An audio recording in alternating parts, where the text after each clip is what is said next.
Hai, Assalamualaikum warahmatullahi wabarakatuh. Perkenalkan nama aku Bintang Nini Nuraini dari Prodi Ilmu Komunikasi. Nah, kali ini aku bakal ngerjain tugas etika dan logika komunikasi sesi 14.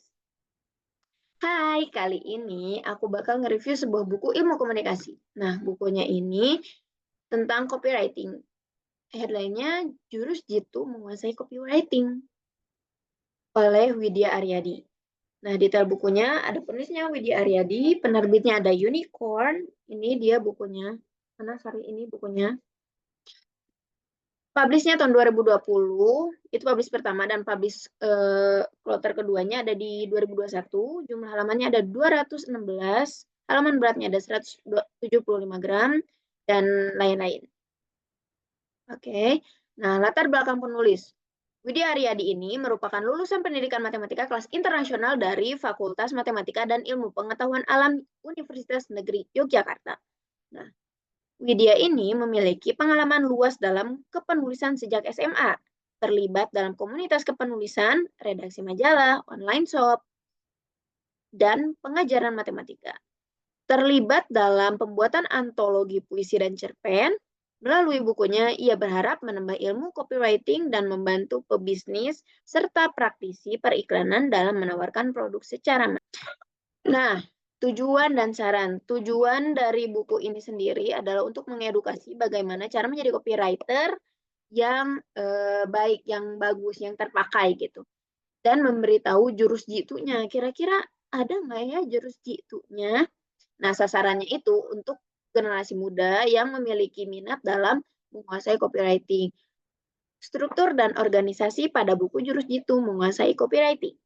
Yang pertama, isi dari buku ini terdapat 4 bab. Ada copywriting, copywriter, anatomi copywriting, dan ide dalam menulis. Ditambah dengan kata pengantar, daftar isi, serta daftar pustaka dan tentang penulis. Jadi tidak ada sebuah kesimpulan ya teman-teman. Nah yang kedua itu struktur pada buku. Mudah dipahami. Sehingga pembaca itu mudah mencari bagian-bagiannya karena bagian-bagiannya tuh banyak tuh.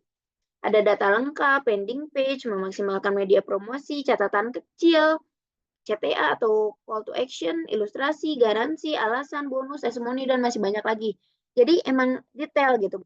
Oke, mari kita lanjut isi dan cakup. Yang pertama, topik utama dari buku ini tentu saja tentang bagian-bagian dari copywriting. Beberapa bagian dari buku ini tidak disertakan dengan contoh. Gak semua orang dapat mengerti atau memahami sebuah maksud, sebuah pesan tanpa melibatkan contoh. Seperti aku. Kalau aku harus lihat dulu bacaan baru ada contohnya sebagai pelengkap supaya aku lebih mengerti lagi gitu. Nah, sekarang isi dengan tujuan. Isi dengan tujuannya sinkron, cuma isi dengan judul buku ini kurang sinkron menurut aku. Seluruh buku ini membahas mengenai bagian-bagian copywriting saja, tidak ada jurus jitunya. Analisis dan argumen. Penulis tidak terpatok dengan kalimat yang baku. Penulis juga mengembangkan menjadi lebih panjang.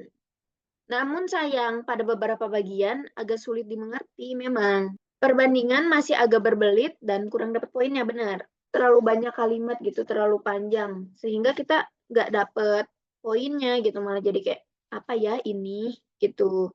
Ditambah nggak ada contohnya juga, jadi makin belibet. Nah, kualitas referensi dan sumber. Sumber cukup kredibel menurut aku. Karena ini buku 2020, jadi mungkin penulis ambil referensi tahun 2013-an masih terbaru ya. Namun ada beberapa juga yang sudah lama. Seperti terdapat referensi yang diambil di tahun 1997 dan 2009. Gitu, itu sih yang tuanya. Kontribusi terhadap bidang studi. Nah, yang pertama ada para ahli. Buku ini memperkenalkan beberapa para ahli, namun hanya untuk mengutip saja, kayak kalimat-kalimat yang berhubungan copywriting dan quote. Dua, ada kontribusi. Kontribusi buku ini pada bidang studi 70% karena memberikan informasi mengenai dan bagian-bagiannya dengan detail. Tiga, perbandingan. Jika dibandingkan dengan buku akademis, buku ini menjelaskan lebih banyak dari buku akademis yang saya temui. Jadi ini tuh lebih lengkap sebenarnya. Kayak bacaannya Poor copy cannot overcome fault or gaps in dealer distribution bla bla bla bla. Victor, ini dibacanya apa ya? Squab. Squab kali ya, SCHWAB. Oke, lanjut.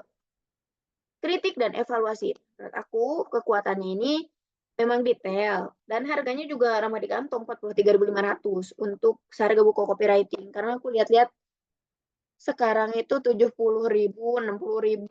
Terus apa yang perlu di-upgrade adalah buatlah menjadi lebih to the point ya kalimatnya, karena terlalu panjang juga bikin kita bingung maksudnya tuh apa. Nah, terus referensi harus lebih up to date.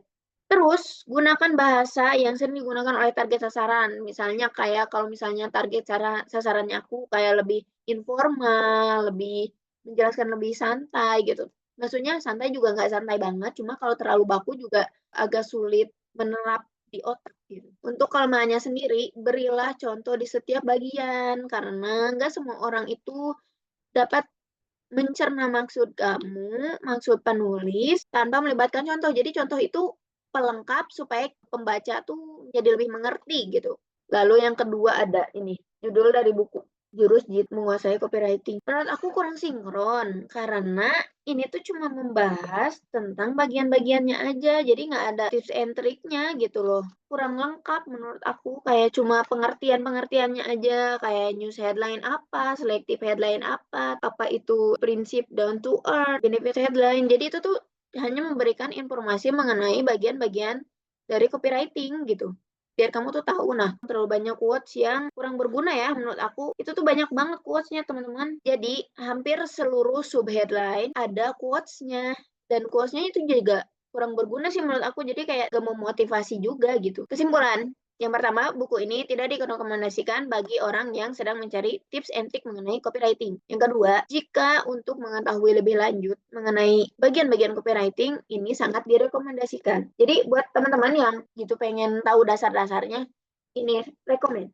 Tapi untuk tips and trick itu tuh nggak ada jurus jitunya teman-teman. Nah, tidak membantu untuk copywriting yang hebat sih menurut aku. Ini hanya memperkenalkan bagian-bagiannya saja. Oke, sekian dari aku. Wassalamualaikum warahmatullahi wabarakatuh.